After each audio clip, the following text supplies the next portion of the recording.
Bom, hoje, dando continuidade ao trabalho do mês de novembro, que a gente está falando sobre a separação momentânea, né? A gente até não gosta de falar de perda de entes queridos, porque não é perda, né, gente?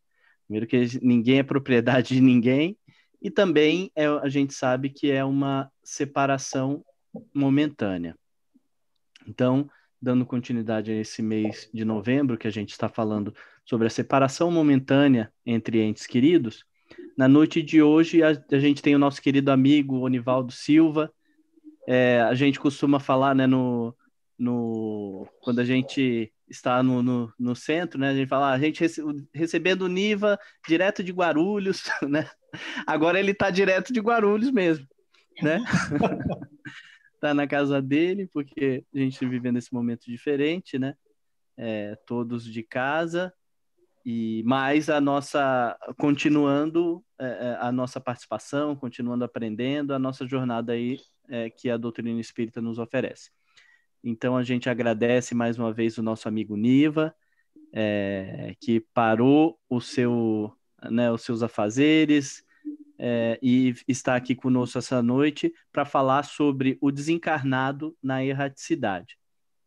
Então, Niva, muito obrigado pela sua disposição em fazer e falar com a gente nesse tema, e a palavra é sua. Você tem aí mais ou menos uns 50 minutos, e aí depois a gente passa para perguntas, colocações do pessoal, os comentários, tá bom? Fica à vontade, Niva. Muito obrigado, Álvaro. Então, mais uma vez, boa noite, queridas amigas e amigos aí do Centro Espírita Gabriel Ferreira, carinhosamente conhecido como Gabi. Então, os nossos cumprimentos também para todos aqueles que nos acompanham pela internet. Nós temos um tema que é muito interessante. Para entrar nele, eu tenho que fazer uma espécie de colocação inicial. Imaginem esta situação que eu vou contar, que é bastante comum. Uma família está reunida comemorando uma data festiva. O ambiente está numa paz indescritível, muita tranquilidade, sorrisos de alegria entre todos os presentes. Quanta calma, quanta felicidade. De repente, chega uma triste notícia. Um ente muito querido acaba de falecer. Sensação que o mundo desabou. O impacto desta notícia muda completamente o clima no ambiente. Saíram da alegria, entraram na tristeza. Qual é a reação de cada um na família? Surpresa, desespero, indignação, angústia, decepção, raiva. É o que nós queremos tratar e olhar esses problemas sob a ótica espírita. Um assunto que ninguém gosta de falar. Vamos falar da morte ou do retorno da vida corpórea à vida espiritual. Aqueles que não seguem a doutrina espírita e que eventualmente estejam ouvindo ou assistindo, fiquem imaginando retorno da vida corpórea para a vida espiritual. Em outras palavras, morreu. Afinal, quem não tem medo da morte? Esta pergunta para muitos é indesejável e desagradável, porque ninguém aceita pacificamente ou passivamente a questão morte e morrer. A morte em si mesma dá uma ideia de um encerramento final de projetos pessoais, familiares, sociais, profissionais, dando origem a dores, angústias e muitas decepções. É claro que temos que questionar. Após a morte, como fica o nosso ente querido no mundo espiritual? Qual é a sua situação e quais as suas preocupações? Assunto morte ainda é um tabu, lamentavelmente. Muitos não gostam e nem querem ouvir falar. Muito bem lembrado. Por quê? Exatamente aí é que nós percebemos o medo da morte ou de morrer. E a forma que a gente tem de falar para condenar uma atitude preocupante a respeito de morte, podemos até dizer para as pessoas que comentam o assunto: morrer de medo da morte. Parece que todo mundo tem esse medo. Por quê? Porque é o medo de não mais viver. Imagina que com a morte tudo acabou. É o medo de doer. Tem pessoas que perguntam, mas será que naquele instante da morte não vai haver uma dor física muito grande? O terceiro é o medo de não saber, é o desconhecimento. O quarto, o medo de sofrer no pós-mortem. Ou seja, a gente morre e de repente vai para um sofrimento terrível lá do outro lado. E outro, o quinto, que a gente pode dizer que está muito ligado aos nossos interesses na vida terrena, é de perder as afeições, os entes queridos e, por que não, também os bens materiais. Então, veja que situação complicada para muitas pessoas. Porque o medo da morte é uma fobia, que é conhecida como tanatofobia. E que no ser humano há uma influência do instinto de conservação. Nós lutamos sempre, continuamente, para preservar a vida. Predomínio da natureza material. No nosso nível evolutivo, espíritos ainda imperfeitos, nós somos muito influenciados pela matéria. É claro que isso aí é tipicamente reconhecido por causa da nossa evolução, que ainda está nos estágios inferiores da nossa vida.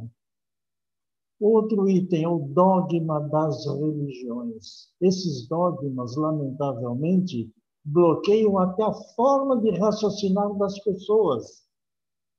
Uma outra posição, receio do término total da vida, que é realmente uma posição de algumas pessoas que, não acreditando na continuidade da vida, acham que após a morte tudo acaba. É inclusive um conceito materialista. E eu coloco aqui, por último, também o desconhecimento. Como é importante o conhecimento para nós, porque sem ele nós ficamos escravizados pela ignorância. Então, inicialmente, vamos fazer algumas considerações. Não há razão para se ter medo da morte, por quê? Morrer é uma lei natural. Não há o que discutir. A única certeza que todos nós temos é esta: um dia nós iremos morrer. Por quê? Porque temos medo do desconhecido. Mas quando esse desconhecido se tornar conhecido, o que acontece? Acaba o medo. E por que o medo? Vamos raciocinar. Todos nós somos reencarnantes. Ora, se somos reencarnantes, por que o medo?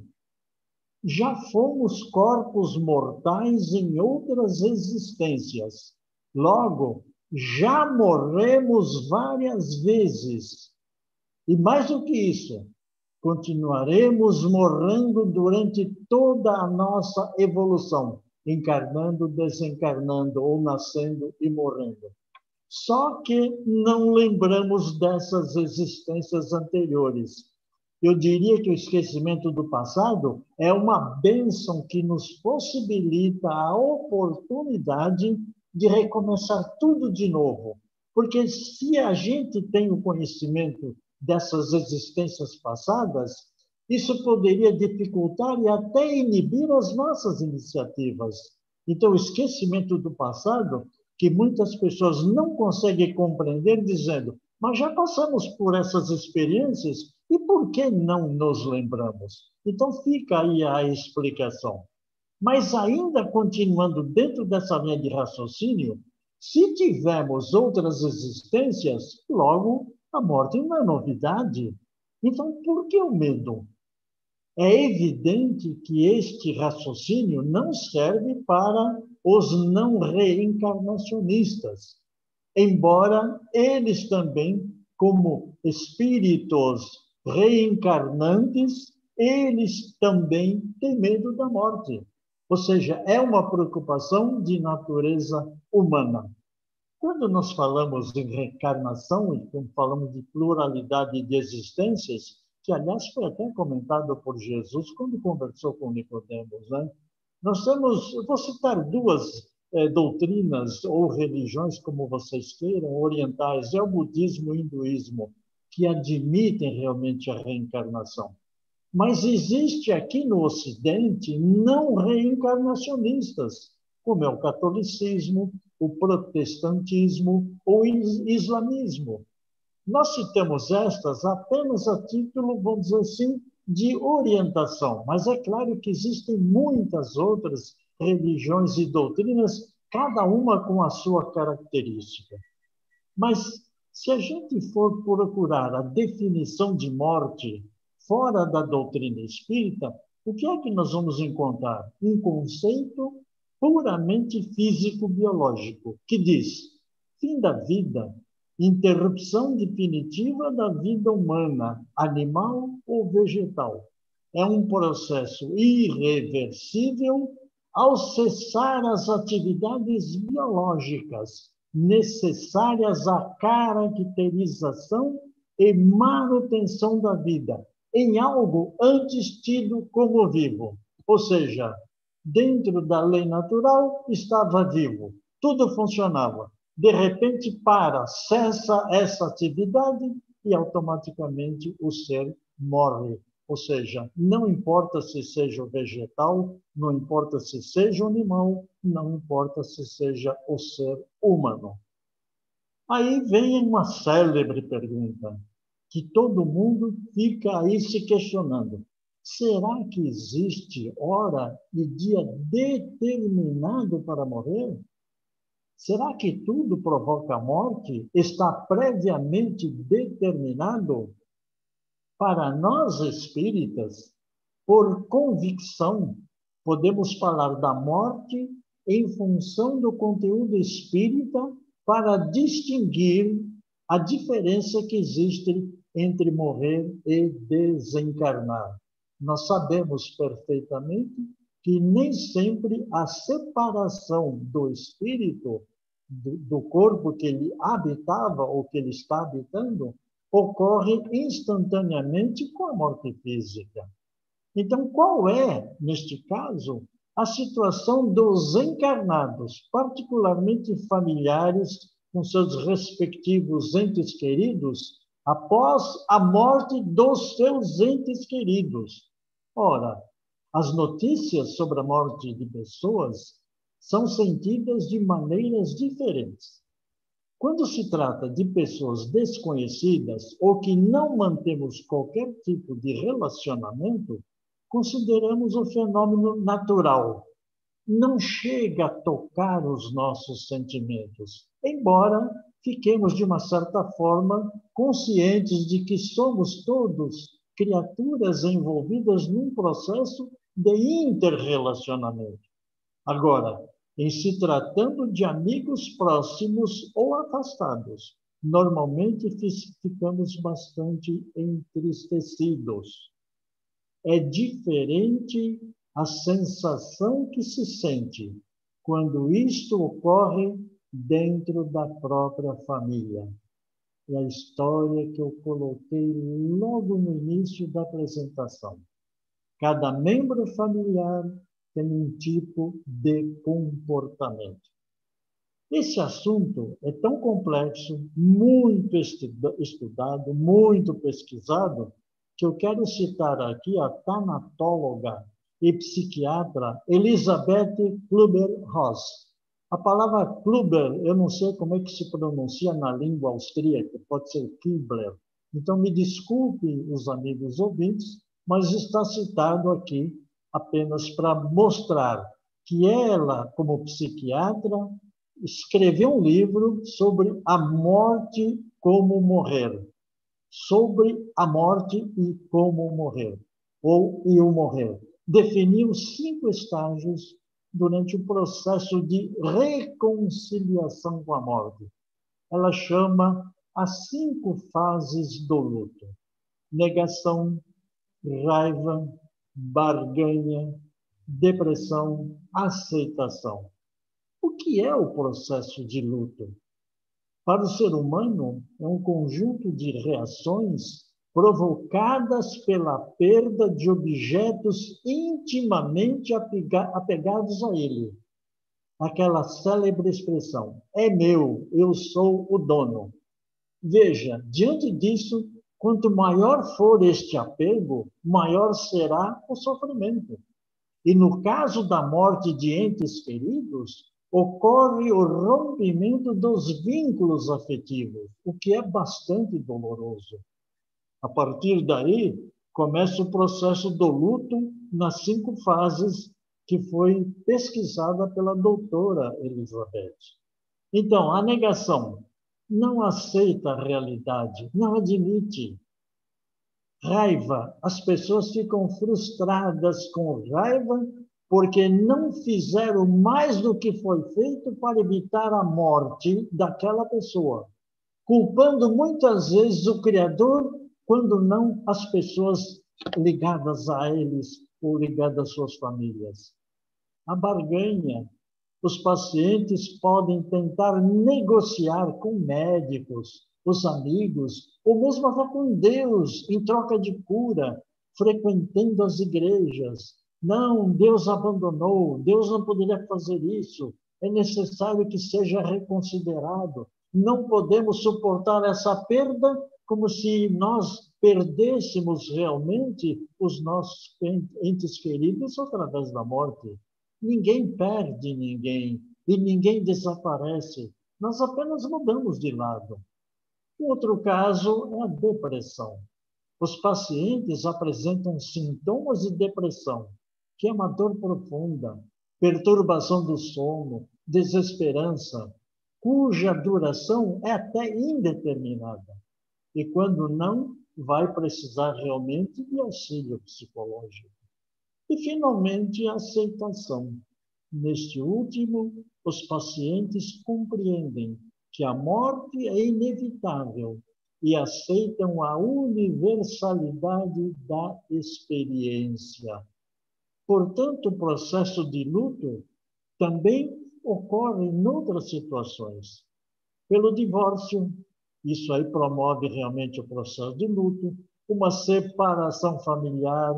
A separação muitas vezes é traumática, perda até de animais de estimação, perda do emprego, principalmente nessa fase que nós estamos atravessando, cada pandemia, a pessoa se desespera, vai passar também por um processo de luto, e a perda de bens materiais, entre outros. Imagine você que comprou um aparelho eletrônico, um smartphone aí de última geração e, de repente, você foi assaltado, você perdeu.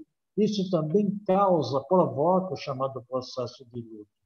E vejam que a sensação do luto é individual, variando de pessoa para pessoa e, em alguns casos, provocando doenças no corpo físico. Veja só a extensão daquilo que consideramos um prejuízo, daquilo que realmente nós sentimos como vai fazer falta.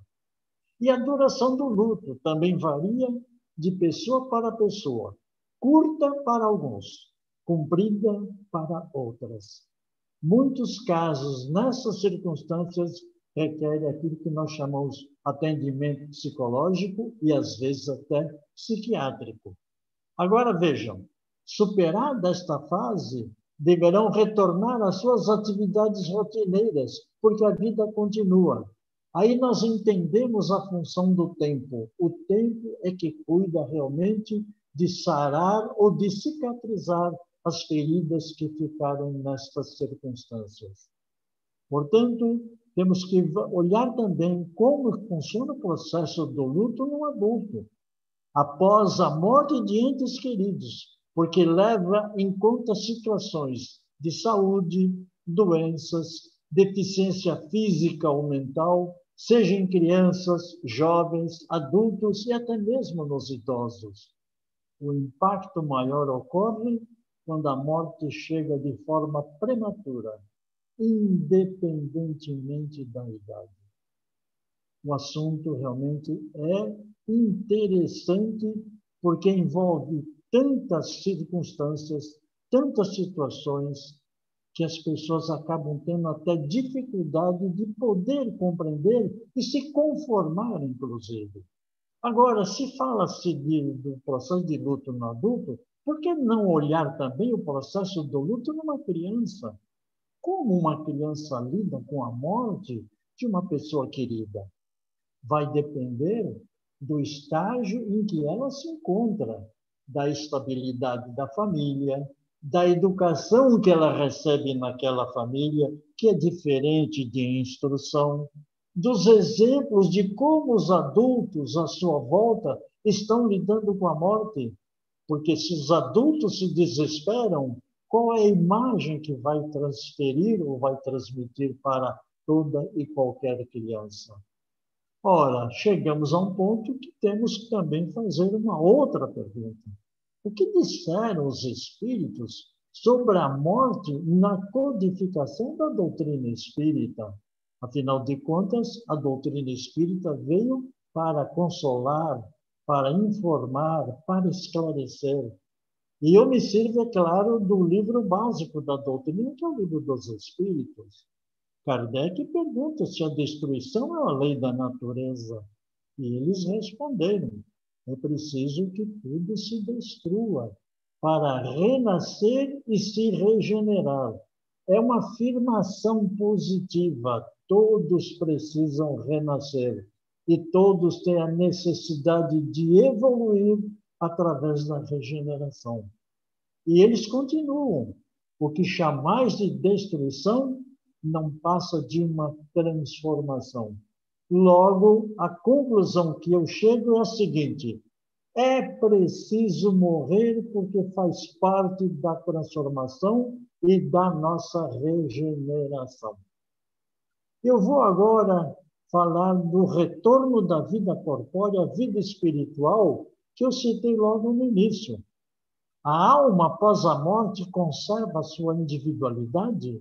É uma pergunta que justifica realmente que a morte não liquida a existência espiritual. Ora, os amigos espirituais dão a resposta. Sim, a alma após a morte conserva a sua individualidade. Ela jamais perde.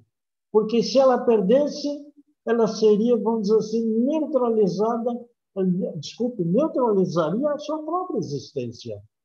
E não satisfeito, o Kardec desdobra. E como é que ela, a alma, na sua alma, ela constata a individualidade, uma vez que não tem mais o corpo material?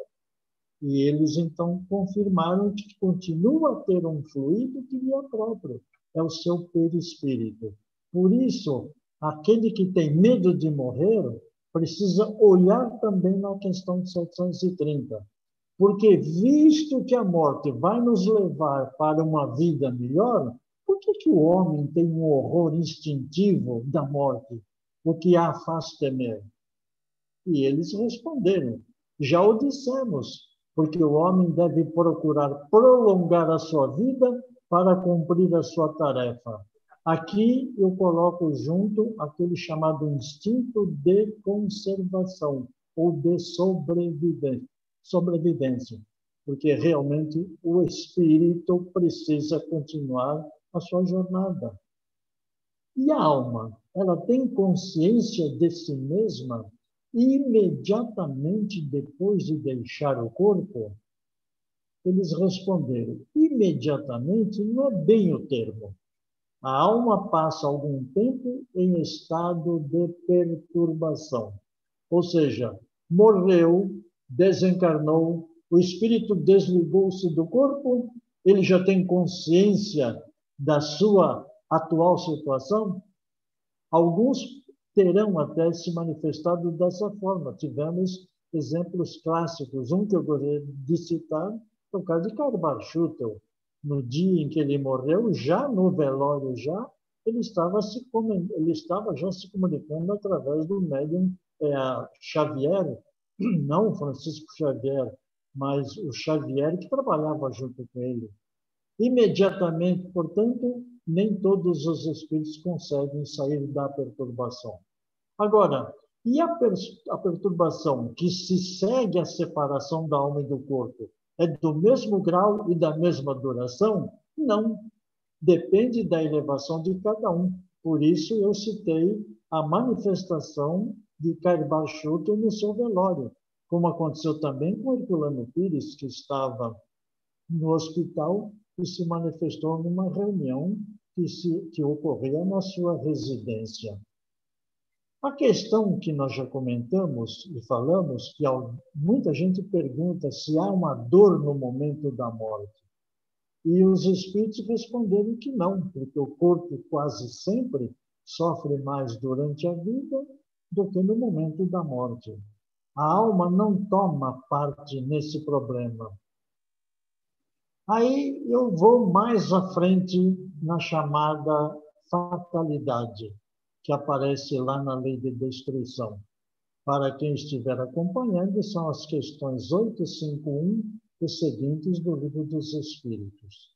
A morte acontecerá no exato momento de morrer, segundo leis naturais, dependendo também de outros fatores, acontecimentos e situações, que muitas vezes estão fora ou independem do nosso controle.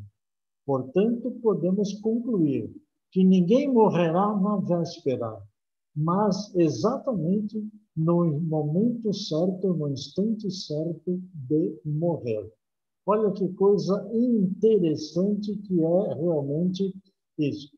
Depois da morte, o Kardec escreve lá um livro chamado Céu e Inferno, em que nós ficamos olhando logo lá no início o futuro e o nada.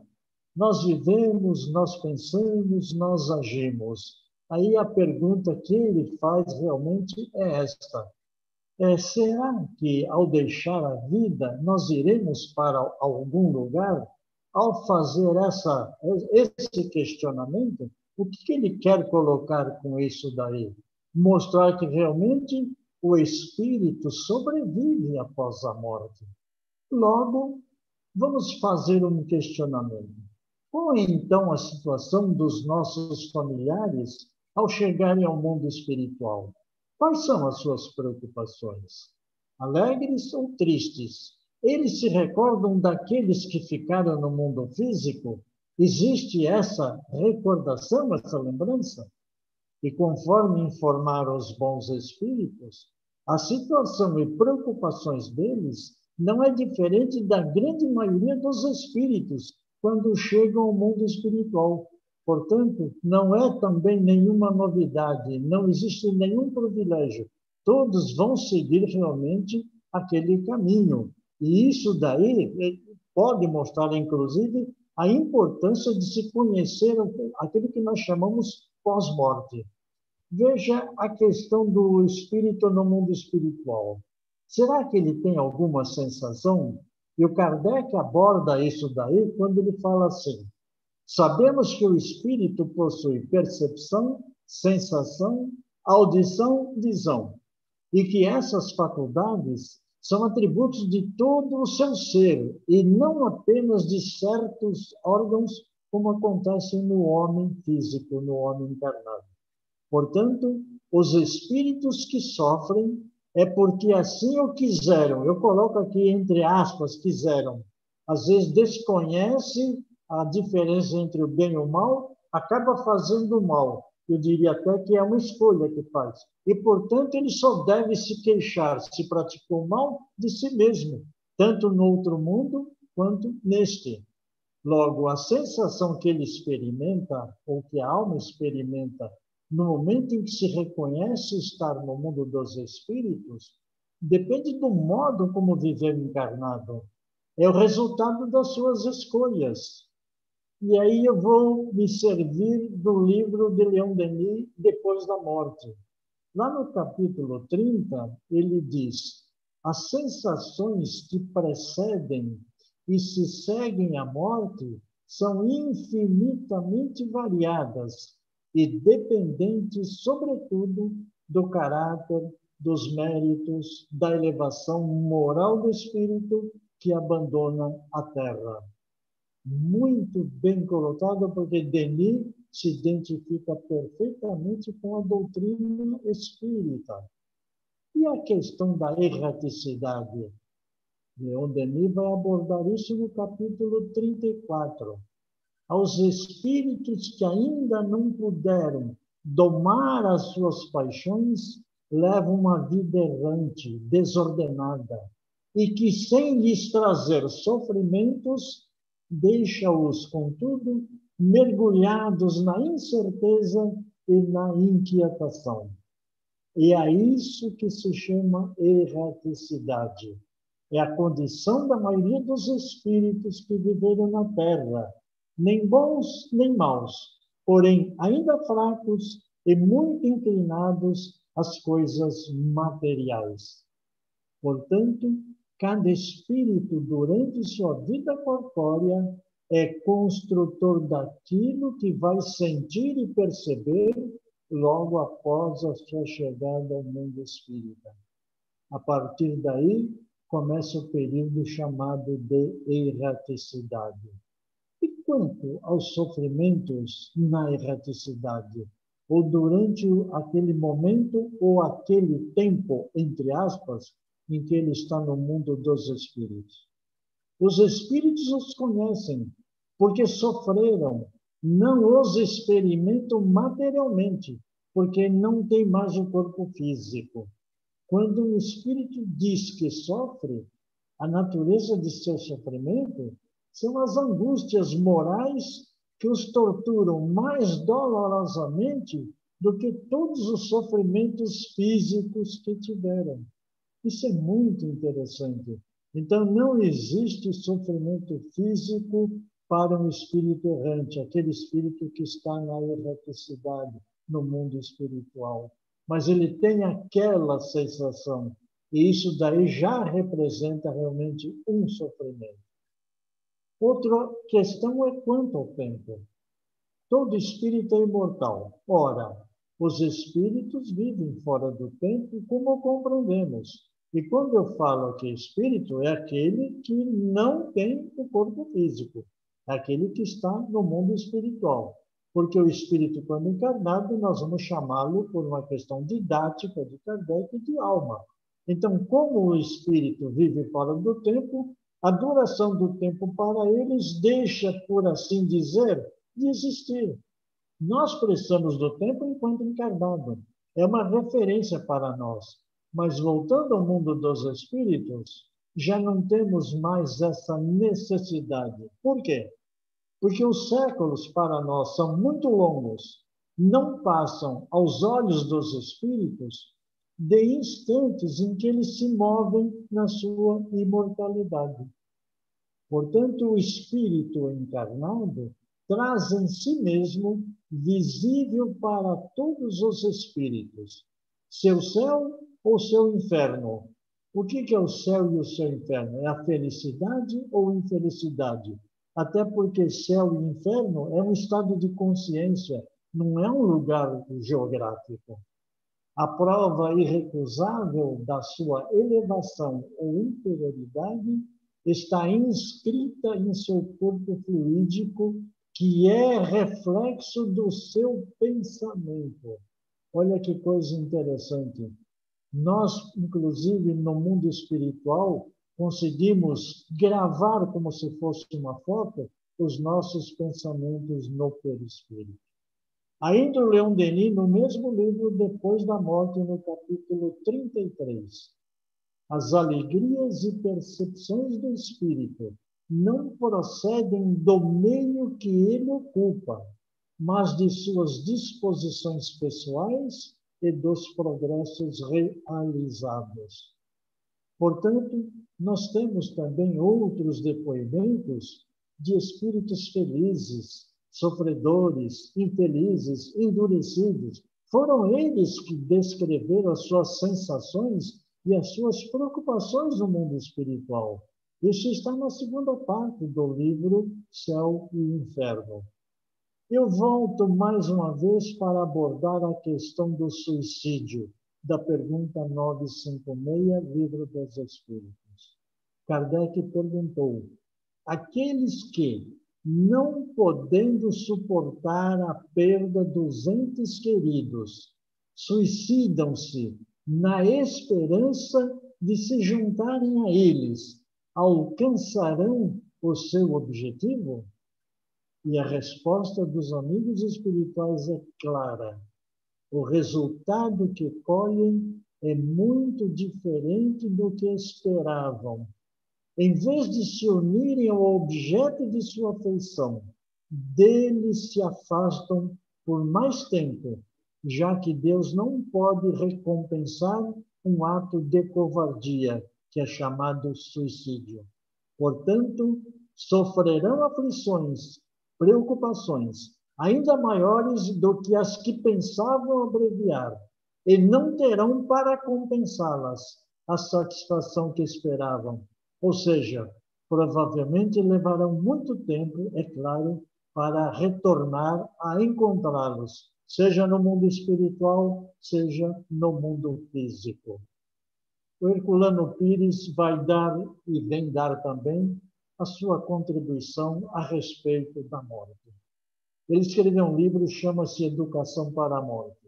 E ele realmente afirma que as religiões podiam ter prestado um grande serviço à humanidade se elas houvessem colocado o problema da morte em termos de naturalidade e não colocando a morte como uma ameaça para obrigar o fiel a seguir os dogmas religiosos. Veja o quanto é importante o conhecimento da doutrina espírita para nos libertar dos dogmas que mais escravizam do que libertam. Agora veja, morte e imortalidade. A imortalidade hoje não é apenas um tema filosófico ou religioso, ou mesmo fruto de livros de ficção científica. No campo científico, as ciências médicas já fazem pesquisas mundiais para tentar identificar a sobrevivência da consciência após a morte. Para nós espíritas, olhando de uma forma racional e lógica, o que é a consciência? O pensamento é um atributo do espírito. Portanto, podemos afirmar que o espiritismo é uma doutrina humanista. Ela rejeita o materialismo, combate o materialismo, como combate também a doutrina do nada, o niilismo. E a doutrina espírita confirma a existência e a sobrevivência do espírito. Olha só que coisa interessante. Rejeita o materialismo que não admite a existência do espírito, afirmando que tudo acaba com a morte. A doutrina espírita, o espiritismo, confirma a existência e a sobrevivência do espírito. Estamos no presente, hoje, onde estou? O estágio mais importante da nossa encarnação ou reencarnação é esta. A do passado faz parte da nossa história, mas o futuro está para ver. É através dessa presente encarnação, é através dos presentes conhecimentos que a doutrina nos oferece, nós podemos corrigir os erros do passado, de onde nós viemos, durante todas as etapas. E, ao mesmo tempo, estamos construindo o nosso futuro, que é o nosso destino. Portanto, é muito importante refletir nisso. Eu sou o construtor do meu futuro. Ora, olhando que somos seres imortais, um ser trinário que tem um corpo quando encarnado, tem um espírito que comanda esse corpo, tem o perispírito que faz a ligação, devo admitir e citar: você é um espírito que está temporariamente vivendo uma experiência humana. Logo, eu concluo, não existe morte para o espírito. Apesar do que foi exposto, ainda existem muitas pessoas que não aceitam a morte de familiares e amigos.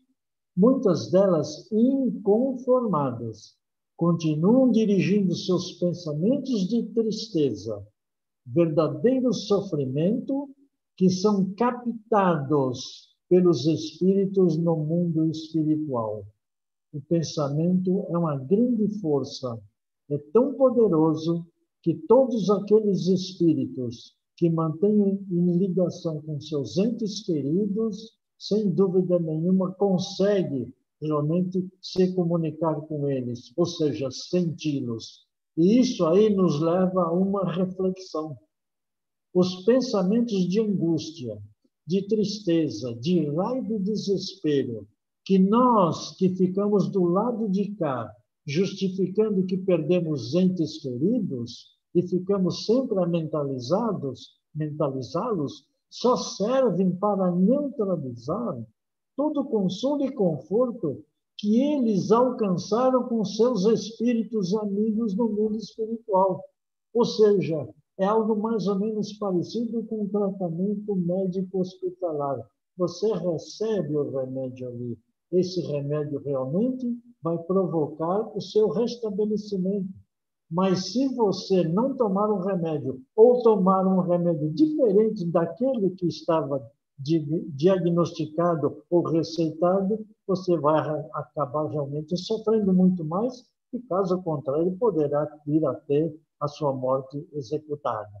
Ora, portanto, olhando sobre esse aspecto de não mentalizar com tristeza, com angústia, com raiva, esses entes queridos, nós podemos nos transformar em obsessores desses espíritos. Eles não terão paz, porque ficamos sempre emitindo pensamentos de raiva, de desespero, de inconformismo. Então, não vamos ser obsessores, tá certo? De familiares e amigos, porque isso aí, tá certo? Vai, inclusive, provocar praticamente o tempo todo mais desespero, mais sofrimento, mais preocupação desses entes queridos que estão no mundo espiritual. Portanto, vamos eliminar de imediato, ou dentro do possível, todos e quaisquer pensamentos que perturbem a atividade espiritual na erraticidade.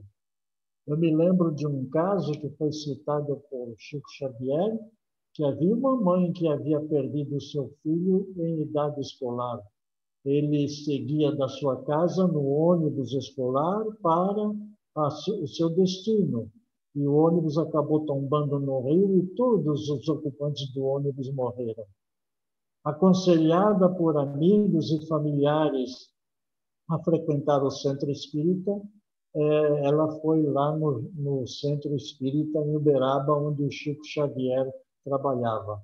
Ela esperava receber uma mensagem do seu filho que estava no mundo espiritual. Ela praticamente não tinha mais uma vida tranquila. O tempo todo pensando no seu filho, o tempo todo mentalizando, transmitindo para ele o quê? Tristeza, preocupação. Ela foi uma vez, foi duas vezes, foi a terceira vez. E, finalmente, na quarta vez, recebe-se uma mensagem. E como não havia destinatário, foi lida a mensagem, citando o nome do mensageiro, aquele que estava enviando.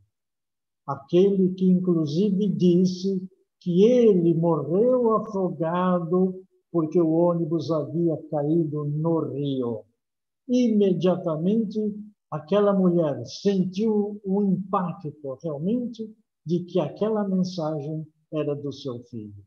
Portanto, a nossa recomendação é essa. O melhor é trocar tristeza pela saudade. Jamais emitir esses pensamentos que apenas servem para dificultar a vida daquela criatura com a qual nós estivemos e, é claro, continuamos ligados. Então, ao recordar daqueles que se foram, a melhor opção é fazer as nossas preces encaminhadas, dirigidas pelos bons pensamentos, para que eles sejam envolvidos em vibrações de amor e luz para encontrarem a paz espiritual. Ditas estas palavras, eu gostaria já de dar uma boa notícia para vocês todos. Todos nós que estamos interconectados, internautas, um dia iremos morrer. Não é uma boa notícia? Mas também os que não estão conectados vão morrer um dia. Gente, isso aqui é uma boa notícia, viu? Ora, o tema que nós apresentamos é um convite para a reflexão. Quando, como e onde? Vamos valorizar nossas ações buscando o caminho da perfeição. Porque fomos criados para isso, mas vai depender de nós. É necessário aumentar conhecimento. Isso é muito importante, porque me lembra Platão, no seu livro, tá certo, O Mito da Caverna, a República, é o mito da caverna. E ele fala, o conhecimento é que liberta. Logo, após a morte, como é que fica qualquer desencarnado na erradicidade? Sua situação e suas preocupações, os nossos parentes, os nossos amigos, eles estão ou irão enfrentar as mesmas dificuldades. E é claro que, como ninguém chega ao mundo espiritual desamparado, o seu espírito protetor estará lá para dar uma força, para ajudá-lo, porque admitiu e aceitou isto como uma missão. Diante disso, a gente entende que é necessário mudar. Mudanças são necessárias e são necessidades evolutivas. Comece a ver e pensar a questão da morte de forma diferente que antes não via e nem pensava. Eu até gostaria de colocar em evidência a importância desse assunto, porque muitas obras foram escritas. Toda a doutrina espírita, são as obras básicas de Allan Kardec, trata do tema. Ernesto Bozano tem um livro que chama-se A Crise da Morte. Richard Simonetti escreveu um livro, Quem Tem Medo da Morte. Um dos capítulos chama-se Bico de Luz. Ele conta lá a história do andante que estava caminhando no escuro e percebeu que estava sendo seguido. Ele começa a acelerar o seu passo, ele começa a correr, e nada disso afasta o barulho do acompanhante, o famoso toque-toque. Quando ele para, já cansado, já sufocado, com dificuldade de respiração, embaixo de um bico de luz, ele olha para trás e o que é que ele vê? Ele vê um burrito, um animal que acompanhava as pessoas que circulavam naquela região. Veja só, ele tinha medo porque não conhecia o que estava acontecendo. A partir daquele momento, acaba o medo. E citei também, é claro, o Leon Denis. O livro dele, Depois da Morte, publicado em 1890, é uma excelente leitura para que as pessoas possam entender o fenômeno da morte. E citei também Educação para a Morte, de Herculano Pires. Mas existem tantos livros tratando desse assunto, livros espiritualistas, livros não espiritualistas, que dão realmente informações que são fundamentais para a nossa reflexão e, é claro, o nosso conselho, para o nosso conforto e o nosso consolo. Principalmente você, amigo, amiga ouvinte, que nesse momento está sentindo ou passando por essa dificuldade através da perda de um ente querido, de um amigo que é muito próximo. Muito obrigado, muita paz a todos. É o Nivaldo José da Silva, também conhecido como Niva. Participo do programa Momento Espírita, da Rádio Boa Nova de Guarulhos. O programa vai ao ar todo domingo às 12 horas e essa equipe maravilhosa faz a divulgação da doutrina espírita. Solicitamos, contamos com a sua audiência todo domingo às 12 horas, Rádio Boa Nova de Guarulhos. Muito obrigado, muita paz a todos. Obrigado, Niva. Foi excelente, como sempre. O Niva, como sempre, muito bem embasado, né? Cita, e o que é legal é que ele cita todas as fontes e deixa para a gente aí uma lição de casa, né? A gente fazer a nossa lição de casa, de procurar estudar e conhecer um pouco mais. A gente vai passar agora para a nossa segunda parte, das perguntas e colocações. Antes, eu vou pedir para o Niva você fazer uma breve explicação, Niva, porque a gente está recebendo algumas pessoas novas, mais novas, que talvez não estejam tão acostumadas com o vocabulário espírita. Então, só antes da gente entrar nas perguntas, só para você explicar brevemente o que significa a erraticidade. Muito bem. Quando nós morremos, entre aspas, né? Quando desencarnamos, o nosso espírito, o espírito que sou, o espírito que somos, vai para o mundo espiritual. O período que nós ficamos no mundo espiritual até aguardar uma nova reencarnação é chamado de erraticidade.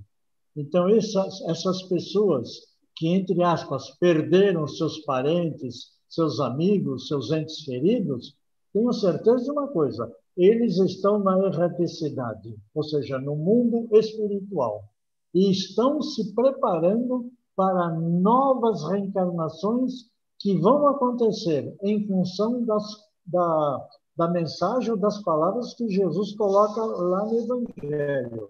É preciso nascer de novo, porque quem não nascer de novo não chega ao reino dos céus. Então está aí a explicação de uma maneira bastante clara. Quando encarnados, estamos aqui enfrentando os problemas, as dificuldades, pandemias, desemprego, uma série de coisas que são fatores, vamos dizer assim, pertinentes à nossa existência física, porque já passamos por outras dificuldades no passado. E vamos, é claro, continuar ainda encontrando muitas dificuldades, que eu até diria são desafios que nós vamos ter que enfrentar no futuro. Então, erraticidade não é, vamos dizer assim, uma coisa complicada. É o lugar onde o espírito chega ou onde ele vai após a morte do corpo físico. Ótimo, Niva. Obrigado. Então, vamos passar as perguntas aqui. A Martinha fez duas em uma. Vamos lá. Ela fala o seguinte: o comportamento do ente encarnado interfere na vida pós-desencarne? De que modo? E quais seriam as dicas para os que ficam ajudarem os amados que desencarnaram a ficarem bem na erraticidade? O Álvaro, eu só não entendi a primeira parte da pergunta. Vamos lá, vou repetir aqui. O comportamento do ente encarnado interfere na vida do pós-desencarne? De que modo? Exatamente, ele vai interferir pelo pensamento. Ele não tem um corpo físico para fazer uma interferência física, mas como espírito ele pode influenciar. Do outro lado, aquele que desencarnou, ele pode perfeitamente dirigir os seus pensamentos, e sempre é bom dirigir bons pensamentos para fortalecer as condições daquele espírito na erraticidade. Caso contrário, poderá se tornar um obsessor, conforme eu havia citado anteriormente. Aquele que só fica pensando realmente no seu ente querido, mas de uma maneira, vamos dizer assim, sofrida, ele não está passando alegria para aquele espírito. Ele está realmente dificultando até a sua adaptação no mundo espiritual. Ou seja, nós influenciamos e também somos influenciados. Ótimo. Dando sequência aqui, o Rafael Lopes, ele faz a seguinte pergunta: todo espírito em erraticidade está em alguma colônia espiritual, vivendo, trabalhando, ou existem espíritos que, apesar de estarem na erraticidade, podem estar em outros lugares no plano espiritual? Olha, é muito difícil determinar que existem lugares, vamos dizer assim, compartimentados ou localizados no mundo espiritual. A questão das colônias espirituais, ela surgiu com o livro Nosso Lar, do André Luiz. Agora, veja, materializar o mundo espiritual é uma coisa meio complicada. Então, é um assunto polêmico, eu deixaria apenas uma observação. Veja, o pensamento pode moldar realmente qualquer situação. A gente vê isso nitidamente no Laboratório do Mundo Invisível, que aparece no Livro dos Médiuns. O espírito, utilizando o fluido cósmico universal, ele consegue plasmar objetos.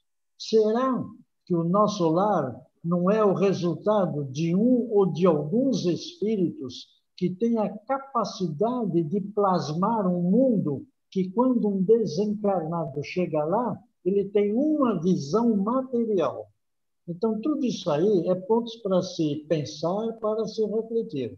Então, não existe realmente, no meu entender, uma área localizada para afirmar. É uma colônia, 2 colônias, 3 colônias, ou são várias as colônias? O que é mais interessante é que o espírito, não tendo mais o corpo físico, não terá necessidades materiais. Legal, Niva. A gente tem uma outra pergunta aqui da Fernanda Moraes. Ela faz a seguinte pergunta: o espírito só pode se conectar com a gente enquanto estiver no período de erraticidade? Então, quando esse espírito está reencarnado, não podemos mais receber psicografia? Veja que o espírito, quando está encarnado, ele tem uma barreira que se chama corpo físico. Mas, no estado do sono, ele pode, inclusive, sonhar. O sonhar significa que o espírito afastou-se temporariamente daquele corpo e pode entrar em contato com outros espíritos. Então, isso é um procedimento normal. O que acontece, por exemplo, nas reuniões mediúnicas é para mostrar que os espíritos se comunicam com médiuns que são encarnados, mas eles podem se comunicar também com outros espíritos. E o encarnado consegue realmente entrar em contato com os espíritos quando o corpo oferecer condições para isso. Ou seja, através do sono do corpo físico ou naquele instante em que ele está semi-acordado ou semi em estado de sono. É uma posição intermediária, porque o próprio corpo em si mesmo dificulta realmente essa emancipação. Legal, Niva. Agora a gente já terminou as perguntas aqui escritas. Vamos abrir aqui para aqueles que querem fazer as perguntas oralmente. Quem quiser fazer a pergunta, pode levantar a mão aí. Vamos lá. Sem briga, gente. Um de cada vez. Vai, Sidoca. Niva, você citou a fatalidade, né? Muitas vezes a pessoa escolhe. Então, há uma interpretação sobre aquela fatalidade da boate que lá no sul, Santa Maria, parece, que pegou fogo.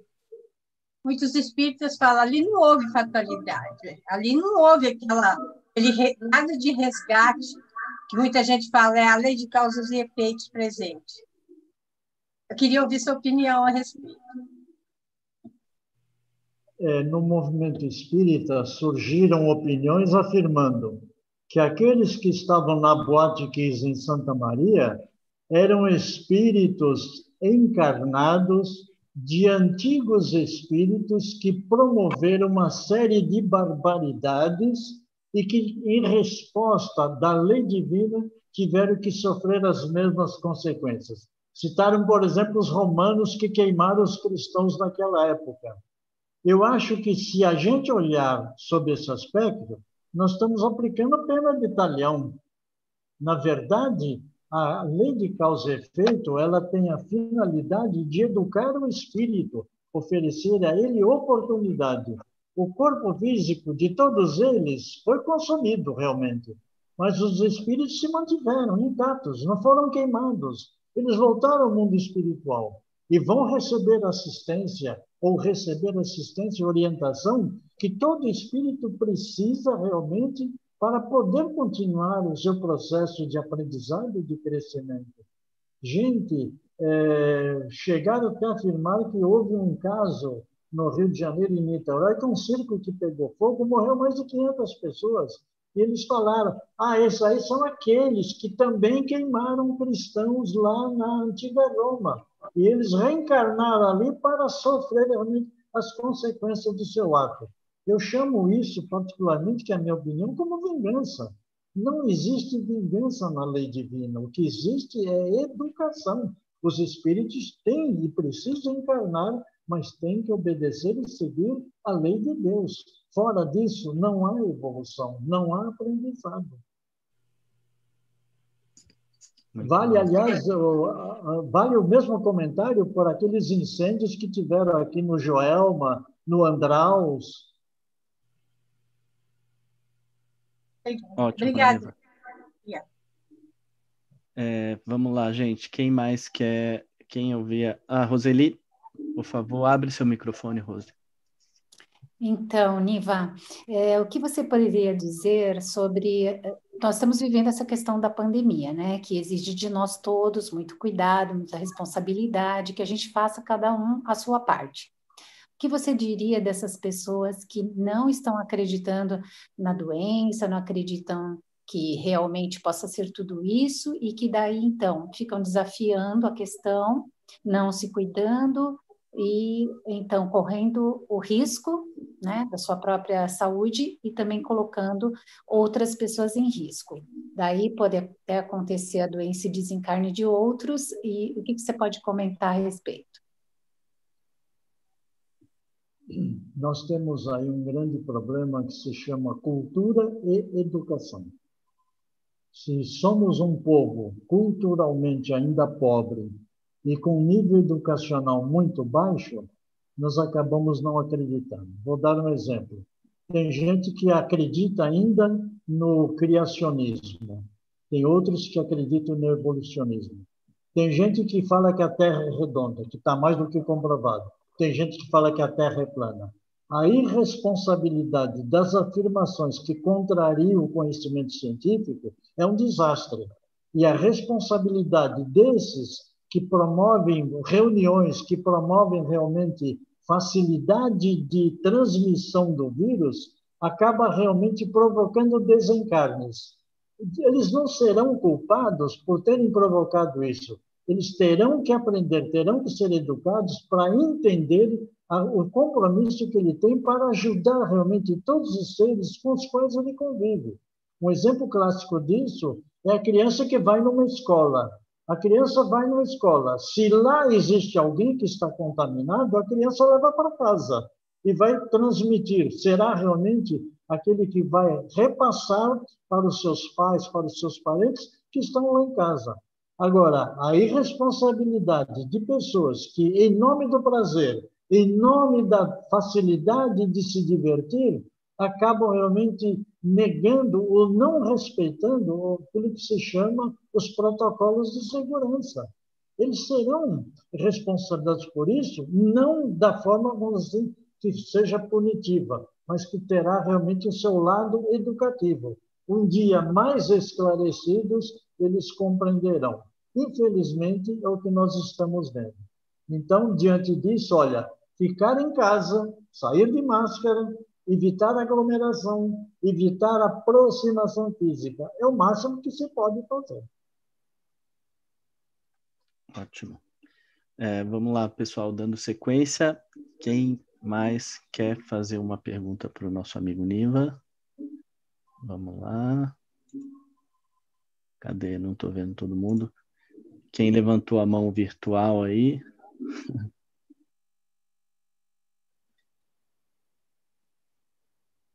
Mais ninguém, gente? Opa, vamos. Eu estou ouvindo alguém abrir o microfone aqui. Peraí. Silvestre? Foi você que levantou aí a mão? Opa. Não, mas vamos lá, né? Já Vamos estamos lá. aqui. Olá, Niva, boa noite. Bom Boa te noite. ver, bom te ouvir. Niva, voltando à Prazer questão também, ainda amigo. da fatalidade, que é uma questão muito interessante. Então, diante disso, nós diríamos que a fatalidade ela deixa de existir, né? A fatalidade é só na questão do reencarne e do desencarne, né? A partir do momento que eu tenho o meu livre-arbítrio e eu tenho a possibilidade de eu tirar a minha própria vida, quer dizer, a minha própria vida no sentido de parar a minha encarnação, então essa questão de fatalidade ela cairia por terra, é isso? Veja que a Fatalidade para a morte, no caso, né? Os espíritos responderam que de fatal mesmo é só o instante da morte, né? Foi isso que eles falaram, né? Agora, veja uma coisa, se você toma determinadas decisões e coloca em risco a sua vida, você vai ter que responder por isso, é claro, né? De que forma você vai responder? Ah, mas eu não estou prejudicando ninguém. Na verdade, você não prejudica ninguém, a não ser você mesmo, e, consequentemente, está desafiando ou desrespeitando a lei de Deus. Então, é preciso realmente que cada um procure entender que a fatalidade ela poderá ocorrer através da própria morte quando ela é provocada externamente, ou seja, quando vem de fora. Porque quando você toma a decisão é sua. E mesmo quando você fala, mas eu sou livre para escolher, eu tenho liberdade de escolha, você tem liberdade de escolha, mas ela é limitada desde que não interfira na chamada lei divina ou a lei natural. É muito complicado esse assunto de liberdade e livre-arbítrio, porque um delimita o outro. A liberdade total não existe. E o livre-arbítrio total também não existe no nosso nível evolutivo. Legal, obrigado. Agora, a Lucimar, ela levantou a mão. Lucimar, por favor, você só precisa abrir seu microfone, por favor. Oi, boa noite a todos. O que você diz sobre as mortes coletivas que nós estamos vivendo pela Covid? De pessoas que tomaram cuidado, mas infelizmente partiram. Desculpe, eu não entendi, Lucimar, a última parte da... As pessoas que morreram, né? Essas inúmeras mortes que nós estamos vivendo sobre o Covid, né? As pessoas que tomaram cuidado, mas, no entanto, foram vítimas. Bem, é chegado o momento, ou não sei exatamente o que é. Se é chegado o momento? Bom, as pessoas que partiram. Veja, nós vivemos em sociedade e todos nós somos responsáveis perante a sociedade em que nós vivemos, ou seja, nós temos direitos e temos deveres. A partir do momento em que nós desrespeitamos esses direitos, esses deveres e contribuímos para o desencarne de alguma pessoa, existe aí realmente uma responsabilidade. Mas essa responsabilidade pode estar subordinada à falta de conhecimento. Então, a intenção vai ser levada em conta. Se não houve a intenção de realmente provocar a morte, não existe essa fatalidade. Mas a fatalidade existirá se ela for dirigida com esta finalidade. Agora, volto a dizer, ora, as pessoas desencarnam através da pandemia, através do vírus. Ora, nós estamos aqui no mundo, estamos sujeitos às leis físicas do mundo. E as leis que nós estamos seguindo estabelecem a conduta e o comportamento em função da existência dessas doenças. Ora, se elas provocam realmente o desencarne, eu posso considerar isso como é chegado o momento em que aquilo vai ser aplicado, porque nós participamos de um meio que está sujeito a uma série de situações, entre elas essa daí, de não conseguir realmente escapar do vírus. Veja o contrário, se houvesse uma vacina, não haveria tanto desencarne. Agora, como o espírito é imortal, nós temos realmente que admitir. Vamos trabalhar pela vacina para que não ocorra tanta desencarnação. Provavelmente muita gente ainda precisa de algum tempo para continuar ou concluir essa sua encarnação, a encarnação presente. Ok, obrigada. Vamos lá, dando sequência. A Martinha tem uma pergunta para fazer. Fala, Mar, por favor.